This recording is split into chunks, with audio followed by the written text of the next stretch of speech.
Mga pulis sa Talisay, doon na suspitsado sa pagpusil patay na doon sa tricycle driver mga kaigsunan.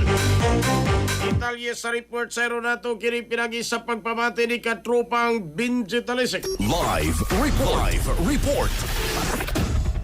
Daghang salamat ka naman Jerry kami pag Rafael gibot sa karon sa Talisay PNP nga doon sila kanang personal motorized organized suspect sa pagpusil patay sa usa ka driver. Neto ga Martes hapon diya sa may sitio Bless Barangay Lawan Tres ning atog Gonzales Talisay. Mato di sa tanang ko na humobor sayon ang hepe sa Talisay PNP nga human sa ang ilang pagpudubay ng mga kaning mga PPL ka mga testimonya sa mga nagasigog kabanay sa mga biktima kini ba og ang ilang gigi o karon ka doon na sila PUI o kini matumbok nga suspect nasa lang nga giangko sa kapuyo sa mga biktima kada magdiri nga ato ning mga biktima nga si OG Sigurado sa 12 anyos o sa tricycle driver kansa madapang wala ka away nini ang ila magsuon sandit nga madapang napuno na madapang suon sa kini ba og biktima kay ginakulata ayo ang suon baog naupad nga gibabalik kini apan ang PNP nakita pa yung lugar nila og nagatubog sila sa doon na IPOI o kini suspect buwa pa yung ito kani sayon kung kisa kini ba suspect man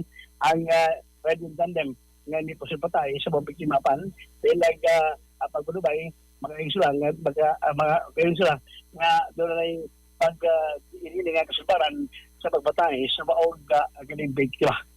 Update sa Talisay PNP katabang kalimot sa mga press conference and told urban oil magkatabag ini. Labi na katulad ng mga panahon sa kalawasan. Ihap sa pagkabag ang Santol Urban Oil magarot pa hinimo sa Yastol Incorporated mapalit sa pagmasag butika sa lugar. On board sa bato, kaubay ka na Jero Debado alang sa Regasyon Pilipino para sa Pilipinas sa Katropa. Banjit Talisay. Extra News. XFM Report.